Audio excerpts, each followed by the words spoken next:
तो hello everyone, कैसे हैं आप सभी। उम्मीद करते हैं मस्त होंगे, स्वस्थ होंगे और अपनी पढ़ाई कर रहे होंगे। आज हम लोगों के पास जो टॉपिक है वो क्लास 12 का फिजिक्स व्हीटस्टोन सेतु। इससे पहले हम लोगों ने किरचॉफ का नियम डिस्कशन किया था। ये उसी पे आधारित होता है, बंद लूप पे। तो क्या होता है व्हीटस्टोन सेतु, चलिए ये डिस्कशन करते हैं। तो आइए हमारे सेशन को स्टार्ट करते हैं।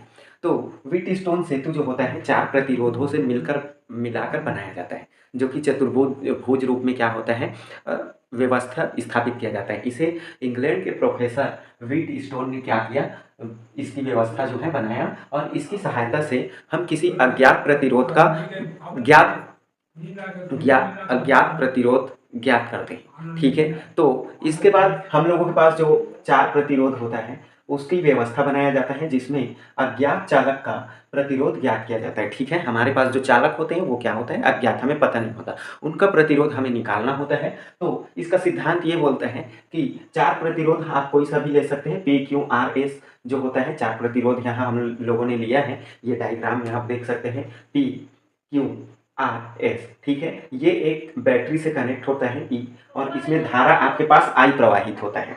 अब धारा जो होता है यहाँ पर जाकर बढ़ जाता है I1 I2। I1 जो होता है आपके पास I1 माइनस का IG के रूप में प्रवाहित होता है Q और B के बीच में, जबकि आपके पास D व C के बीच में जो धारा प्रवाहित होता है S वाले प्रतिरोध में, वो I2 प्लस का IG होता है, जो कि अज्ञात भुजा होता है, और ये R वाला जो होता है ये ज्ञात भुजा होता है। ध्यान रखिएगा, ये जो B से D वाली जो कंडीशन है, इस तरफ का दिशा ये ज्ञात वाला है और इसका जस्ट अपोजिट साइड अज्ञात होता है। तो इसमें हमें क्या करना है, इनका डेरिवेशन करना है। तो एक चतुर्भुज रूप में ये क्या होते हैं, 4 भुजाओं में जोड़े जाते हैं प्रतिरोध। अब चतुर्भुज की एक विकर्ण में धारा मापी जी लगा होता है, जो धारा का मापन करता है, और इसी में आपके पास स्रोत ई जोड़ दिया जाता है। ये हमारी पूरी व्यवस्था, याद रखिएगा, ये पॉइंट इंपॉर्टेंट होता है। सेतु संतुलन की स्थिति में व्हीटस्टोन सेतु पर कोई भी धारा प्रवाहित नहीं होता। ठीक है, मतलब आपको क्या मिलने वाला है, IG जो होता है वो हम लोगों के पास 0 हो जाता है, धारा का वैल्यू। इस स्थिति में कोई भी धारा प्रवाहित नहीं होता। तो किरचॉफ के नियम से बंद loop A B D A में, ठीक है, एक बंद लूप लेना है। क्या बोल रहे हैं, ए से आप गए बी, बी से आप गए डी, और डी से फिर ए आ गए। तो एक बंद लूप हुआ, इसमें हमें धारा निकालना है। तो I1P प्लस का IgG माइनस का I2R बराबर 0, ये समीकरण 1 हुआ।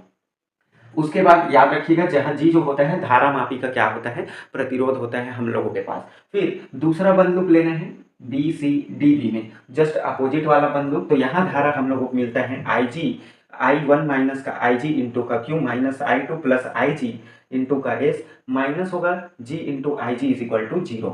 अब इसको हम लोग परिवर्तित करके I1Q माइनस का IgQ minus I2S minus IgS minus का GIG इज इक्वल टू 0, ये समीकरण 2 हो गया। समीकरण 1 व 2 से अगर IG इज इक्वल टू 0 हो तो दोनों को इक्वल कर देते हैं। तो I1P माइनस का I2R बराबर 0, और दूसरा I1Q माइनस I2S बराबर 0, जिसे हम लोग लिख सकते हैं I1P बराबर I2R या फिर I1Q बराबर I2S। ये समीकरण 3 और 4 बन गया। तो समीकरण 3 और 4 का हम भाग दे दें तो हमारे पास यहाँ से देख लीजिए, आपके पास ये I1 से I1 कट जाएगा, I2 से I2 कट जाएगा, बचा क्या, P डिवाइडेड बाई Q है ना, उसके बाद R डिवाइडेड बाई S। यही जो होता है हम लोगों के पास व्हीटस्टोन सेतु का सिद्धांत होता है। तो ये एक बार आपको प्रैक्टिस करना है और ये इंपॉर्टेंट होता है, याद रखिएगा। तो इसको नोट डाउन करिए, फिर इसका आगे का डिस्कशन करते हैं।